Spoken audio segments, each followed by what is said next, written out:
Good evening everyone. तो इसमें हम पढ़ेंगे एवियन एवैस्कुलर नेक्रोसिस। तो what is the avascular necrosis? Decrease vascularity part of bone and fracture and dislocation. ये common मतलब इसके कारण ये होती है। अब आते हैं अफेक्टेड क्या करेगी। Age mostly 20 to 40 year age की पर्सन को अफेक्टेड करेगा एवैस्कुलर नेक्रोसिस। अब इसमें एवैस्कुलर नेक्रोसिस में पेन हमको पेशेंट आएगा कंप्लेन लेके, तो उसको पेन रहेगा कहाँ पर? फ्रंट ऑफ थाई में। फ्रंट ऑफ थाई में पेशेंट की कंप्लेन रहेगी, उसको पेन प्रेजेंट रहेगा। डिक्रीज वैस्कुलरिटी रहेगी because bone fracture of bone and dislocation के कारण जो नॉर्मली एज रहेगी वो 20 to 40 ईयर रहेगी। अब हम पढ़ते हैं कॉजेस ऑफ एवैस्कुलर नेक्रोसिस। तो इडियोपैथिक कॉमनेस्ट मतलब अननोन, इडियोपैथिक मतलब अननोन, जिसका कोई अननोन ही कॉज के कारण। तो इडियोपैथिक कॉमनेस्ट कॉज है, अननोन है, पता ही नहीं कि किस कारण से हुआ है।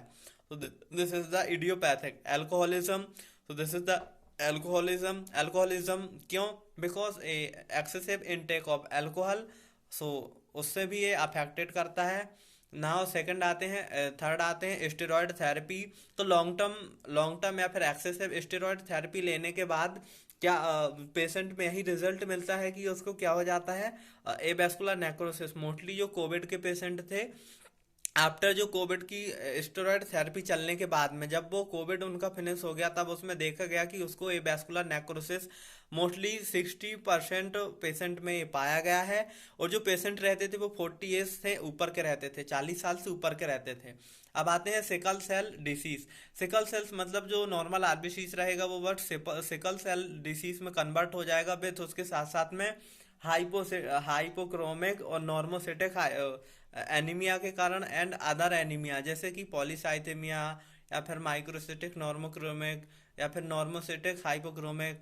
तो इसके कारण भी अफेक्ट होता है। फिर पेशेंट को रीनल डायलिसिस के कारण भी, बिकॉज उसमें भी हेपेरिन थेरेपी दी जाती है। अब आते हैं पोस्ट पार्टम नेक्रोसिस के कारण भी होता है। पेशेंट को एंटी कैंसर ड्रग थेरेपी चलती है। जब पेशेंट को एंटी कैंसर ड्रग थेरेपी चलती है तो उसमें भी ये अफेक्ट करता है। एंटी कैंसर ड्रग थेरेपी से पेशेंट अफेक्टेड होता है। अब देखते हैं पेन प्रेजेंट रहेगा फ्रंट थाई में। अब आते हैं, जब हम इसका डायग्नोसिस करेंगे या फिर इन्वेस्टिगेशन करेंगे तो एक्सरे करवाते हैं, मोस्टली ऑर्थोपेडिक कंडीशन है। तो जब इसका हम एक्सरे करवाएंगे तो एक्सरे में हमको जब एपी व्यू एक्सरे लिखते हैं पेशेंट को, AP view anterior posterior view करवाएंगे पेशेंट का एक्सरे, तो ये नॉर्मल था। नॉर्मल इंट्रा आर्टिकुलर कैविटी का गैप है, ये नॉर्मल है। जब हम एक्सरे करवाते हैं तो उसमें क्या फाइंडिंग मिलेगी हमको? ये जो स्पेस रहेगा वो डिक्रीज हो जाएगा और यहाँ की वैस्कुलरिटी डिक्रीज हो जाएगा, तो ये अफेक्टेड है। This is the normal, this is the affected. ये किस व्यू का है? एपी व्यू, एपी व्यू का एक्सरे है। So this is the AP view X-ray, this is the normal and this is the affected। आते हैं diagnosis हो गया। तो डायग्नोसिस में हम यही करवाएंगे कि पेशेंट को एपी व्यू का एक्सरे करवाएंगे। अब आते हैं ट्रीटमेंट में। तो ट्रीटमेंट में वही है कि फिबुलर फिबुलर मतलब फिबुलर ग्राफ्टिंग करवाएंगे और फीमर डिफॉर्म नहीं होने देंगे। क्या करवाएंगे? Fibular grafting. ट्रीटमेंट में हम क्या करवाएंगे? फिबुलर ग्राफ्टिंग, फिबुलर ग्राफ्टिंग करवाएंगे हम। ट्रीटमेंट में हम क्या करवाएंगे? Fibular grafting. और बोन को डिफॉर्म नहीं होने देंगे। और टेंसर फेसियल आर्टर रहेगा, उसको क्या करेंगे? प्रोसीजर उसको हम इंटरटोकेंटिक ऑस्टियोटोमी कर देंगे।